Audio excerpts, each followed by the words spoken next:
Bienvenue dans cette nouvelle édition du Morning News. Au sommaire, geste d'apaisement politique en Mauritanie.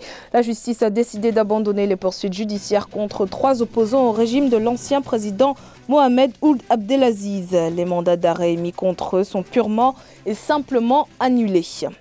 Face aux incessantes attaques terroristes au Sahel et alors que les militaires semblent impuissants, le gouvernement malien a finalement décidé de négocier avec les djihadistes pour une possible sortie de crise, une voie à laquelle l'Union africaine se dit favorable, tout en appelant à la prudence. Et puis inauguration par le président congolais Denis Sassou Nguesso de 3 nouveaux quais au port autonome de Pointe-Noire. Ces nouveaux quais devraient notamment permettre de multiplier par 3 l'activité du port. Les autorités judiciaires mauritaniennes ont décidé d'abandonner les poursuites contre les hommes d'affaires Mohamed Ould Bouamatou, Mustapha Ould Limam Chafi et Mohamed Ould Debar, également opposants à l'ancien régime du président Mohamed Ould Abdelaziz. Ils faisaient l'objet d'un mandat d'arrêt international, une mesure qui entre dans le cadre de la volonté d'apaisement et de normalisation du climat politique dans le pays. Aïssatou Bari. La justice mauritanienne a annulé les poursuites judiciaires visant 3 opposants mauritaniens.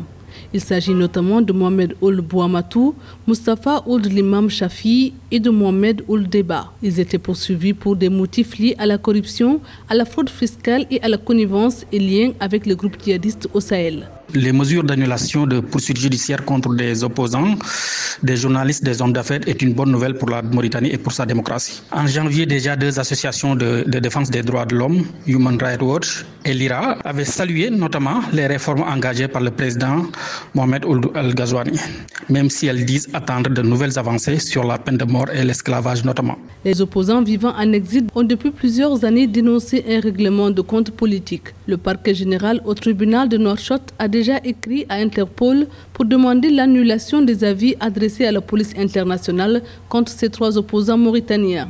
Et je pense bien que ces mesures entrent en droite ligne des efforts fournis par le président Ghazouani, notamment sur le plan des droits humains. Il faut dire qu'avec le président Aziz, il y avait l'utilisation des lois répressives pour arrêter et museler des opposants. Je peux citer l'opposant Samba Thiam en juin, les journalistes Seydi Moussa Kamara et Ahmed Ould Ouedia. Maintenant, on ose espérer que les nouvelles autorités vont continuer sur ce chemin de la décrispation. Sitôt installé, le président Mohamed Ould Ghazouani a joué la carte de l'apaisement en recevant les figures les plus emblématiques du camp adverse. Ces derniers ont exprimé leur souhait en faveur de l'annulation de ces mesures prises à l'encontre de ces opposants afin de permettre leur retour en Mauritanie.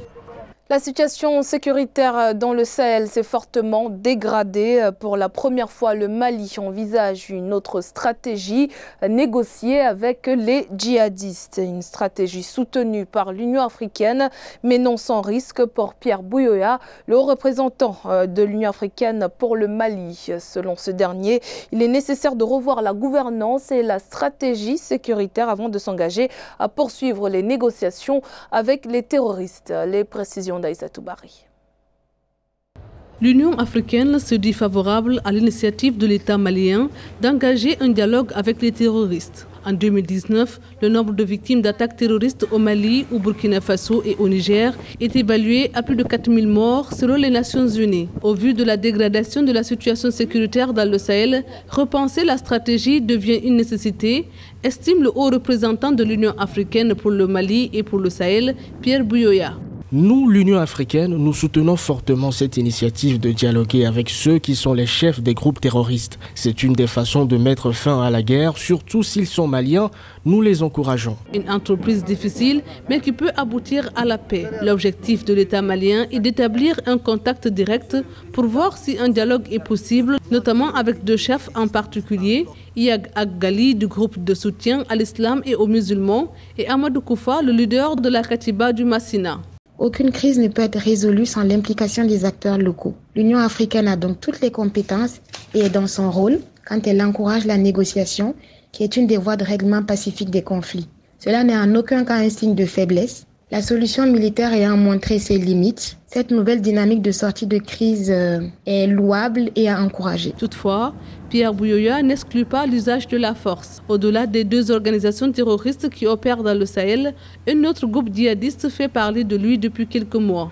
Il s'agit notamment de l'État islamique au Grand Sahara qui a revendiqué plusieurs attaques dans la zone des 3 frontières.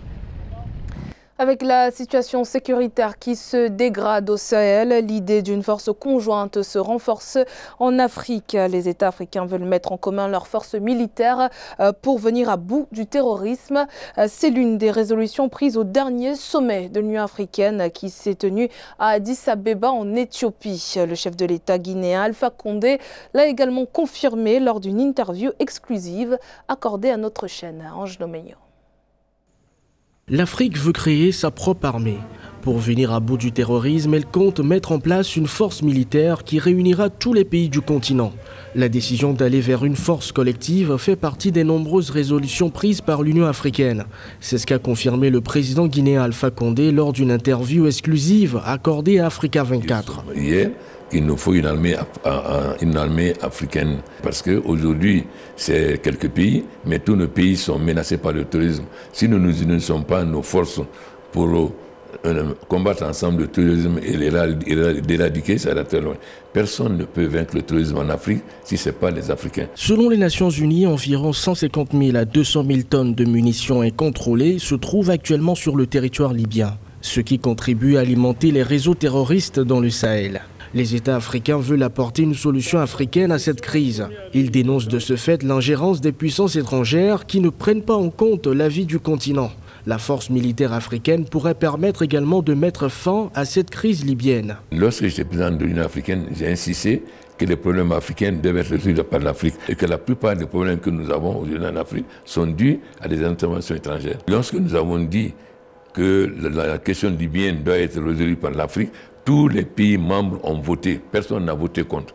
Maintenant, dans la pratique, il peut y avoir des positions différentes, mais il y a eu l'unanimité que le problème de la Libye doit être réglé dans le cadre d'une grande réunion convoquée par l'Union africaine sous la direction du président Sassou, qui est le président du Haut Conseil chargé du problème libyen. Un autre sommet va se tenir en Afrique du Sud pour affiner l'idée d'une force conjointe. Pour ce qui est du conflit libyen, l'Union africaine souhaite s'impliquer davantage et a annoncé une coopération avec les Nations Unies. Au Sénégal, la Cour des comptes a publié simultanément ses rapports des années 2015, 2016 et 2017. Les documents accessibles sur la toile font état de plusieurs irrégularités dans les entités visitées par les magistrats. La gestion de plusieurs personnalités sont notamment mises en cause sur ces périodes. Les précisions dans ce reportage de notre correspondant Eladji Ndiaye. La Caisse des dépôts et consignations est sa tour à 30 milliards sans aucune retombée pendant 5 ans. Près de 250 millions de francs CFA pour l'achat de moquettes non récupérables dépensées entre 2011 et 2015 par le CICES, le Centre international du commerce extérieur du Sénégal, cumul de salaires pour des agents de l'État détachés à l'OFOR, l'Office des forages ruraux ou encore la gestion du Centre des œuvres universitaires de Dakar sous Cheikh Omar Anne. Ces faits sont issus du rapport de la Cour des comptes des exercices 2015, 2016 et 2017 remis au président de la République Macky Sall qui a annoncé la mise en place d'une commission pour l'exploitation de ces informations. Mais jusque-là, selon Seydi Gassama de l'ONG Amnesty International, aucun des mauvais gestionnaires n'est inquiété, du moins ceux qui sont au pouvoir. Nous ne faisons pas d'illusions. Tous ces DG sont des hommes politiques de premier plan du parti au pouvoir ou de la coalition au pouvoir. Ils ont été nommés là pour les récompenser de leur performance politicienne dans leur fief. Ou en tout cas, on les a nommés pour leur permettre d'avoir les moyens de faire la politique. Comme le président l'avait dit pour son frère.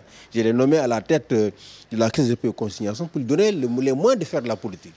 Donc, ce sont des personnes qui sont nommées par le président à titre de récompense ou pour lui donner les moyens de faire la politique pour son compte.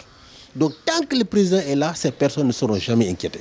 Pour sa part, Maître Papsen, président du Comité sénégalais des droits de l'homme, saluant l'initiative du président de la République de créer une commission pour examiner ces rapports, souligne qu'il est prématuré de parler d'absence de sanctions. Maintenant, quand on dit qu'effectivement, il y a des manquements, il y a des dysfonctionnements, mais ces manquements et ces dysfonctionnements ne sont pas toujours synonymes d'infraction à la loi pénale.